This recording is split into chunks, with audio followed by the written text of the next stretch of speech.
What's happening, y'all? This is Mike D with Black Fathers Now, where we're bringing the village to the brothers. Every couple of weeks, you can look forward to a quick inspirational message or a thought-provoking guest with knowledge and wisdom, all geared towards helping you be the best father that you can be. We're bringing the village to you. Now it's your turn to do something with what you learned.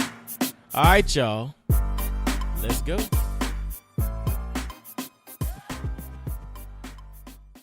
What's going on, fellas? It's Mike D with Black Fathers Now. And today, I'm going to touch on a subject and touch on some content that I think we need to be mindful of, and to something for all of us to think about as we conduct ourselves as fathers, as husbands, as, mentors, as leaders. It's something that we need to think about, but it's something that we all need to first take time and understand. And that's this: everything's not supposed to feel good. Everything is not supposed to feel good. Over the last couple of weeks with, a lot of the news and a lot of the things that have gone on from a political perspective, and then also from just stuff that's just happening, it's interesting to check feedback after something happens, because a lot of people sit around and are waiting for leadership to say something or do something that's going to make them feel good. A lot of us are waiting on leadership to do something or say something that makes us feel good. And you think about life, right? And you think about various scenarios in life. In reality, a lot of times our connection to someone or something is all about how that person or that thing made you feel. They want to feel good. We have this tendency to want to feel good. But I want to challenge the fellas out there to think about something. Everything in life is not designed to make you feel good. Your body has various responses for a reason, right? It's like if your arm never hurt, how would you know that your arm is injured? If your arm always felt good, how would you know that your arm is injured? Or think about this: the use of pain medication. Pain medication does not heal an injury. But what pain medication does is pain medication blocks the signal from the injury to your brain, so that at that particular moment, you no longer recognize that pain. So now your body's mechanism to identify something that's injured has been disrupted. So you go on, and you've probably heard people who, like in football or some sport, when some of the guys would go, at halftime and get like a cortisone shot or get some type of shot to help mask the pain of an injury so that they can continue playing in that particular game. The problem comes because now you go and play on that particular injury, and you can injure it further because you no longer have a mechanism to recognize that something really does not feel good. You think it feels good, but in reality, it doesn't. And that's just the mechanism that we have in our body. We have pain so that our body can then recognize that something ain't right. Okay? But then when we think about life, we have this innate desire to find things that feel good. We want to do things that feel good. But I want you to think about this. What if negative actions started feeling good to us? What is the incentive to stop those negative actions? So, or what if the verbiage from someone that's really saying something destructive actually feels good to us?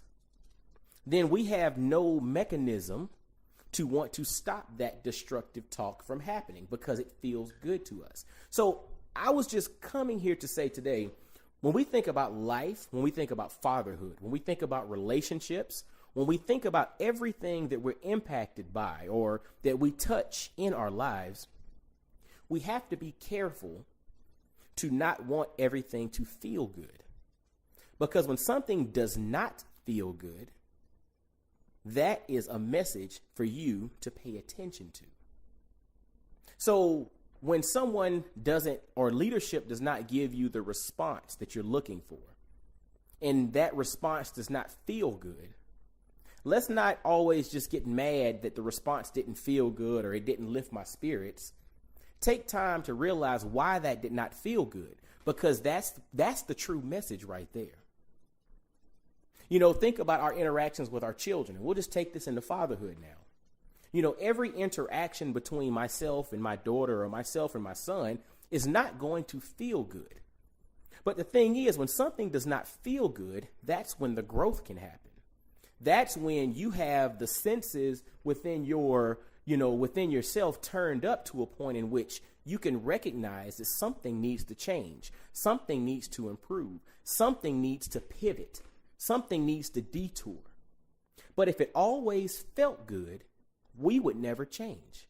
If everything that was said felt good, we would accept it as the norm and allow everything else to pass, water under the bridge, so to speak. We would never make adjustments. We would never improve. Hence, we would not end up being the best men that we can be. Or in this case, the best fathers that we can be. The best husbands that we can be. The best leaders that we can be. If we wanted everything to feel good. So my challenge to you, brothers, is this. Instead of complaining about something not feeling good, take time and analyze why it doesn't feel good and realize that that is the opportunity for growth. Because when it feels good, you're not going to grow. You're not going to improve upon it. If that meal that you had last night was perfect, that you made dinner for the family and that meal was perfect, you're probably not going to spend too much time trying to tweak it and make it any better. You've basically plateaued. Whereas if you cooked a meal last night that sucked, and you got a negative response, or you got response back from the family that was not too good, you're going to then take time to tweak and improve upon that. So use not getting things that feel good or not getting a response that feels good. Use that as the motivation to improve. Don't always try to default into getting something that simply feels good, because if it simply feels good, you're probably not going to improve upon it. All right. Well, hey, that was just a little something I want y'all to think about and process, because at the end of the day, we're bringing the village to the brothers in the form of wisdom, insight, and information and inspiration. But sometimes it's just nuggets of wisdom that I want you to think about to approach life in a different way. Because at the end of the day, if you keep yourself in a position in which you're going to optimize how you operate or optimize how you approach things, you're going to optimize how you are being effective in your fatherhood or in your relationships or in your community or in your positions in life, right? And so that then will allow you to be the best version of yourself. And when you're the best version of yourself, and if that's the thing that you're reflecting out into the world, then you're also providing the maximum benefit to the world and the maximum benefit to those that you touch. So at the end of the day, again, don't always look for something to feel good. If it doesn't feel good, realize it doesn't feel good for a reason. All right. Well, fellas, as always, y'all visit blackfathersnow.com. Subscribe via iTunes, Stitcher, SoundCloud, Google Play, iHeartRadio, anywhere that you listen to podcasts. Get at us, man. Subscribe. Leave some comments. Please, please, please share this podcast with your fellow fathers and other folks, ladies too. You can share it to anybody, right? Because this is all about benefiting the community itself. So definitely share this out. And until next time, y'all be blessed, well, and wise. And I'll holler at you. Peace. Yo, fellas, I hope you enjoyed today's episode. And always, always, always visit blackfathersnow.com, as well as follow Black Fathers Now on virtually every social media platform you can think of. Instagram, Facebook, Twitter, everywhere. Just follow us and engage with us, man. Look forward to hearing from you. And I guess until next time, I'll holler at you. Peace.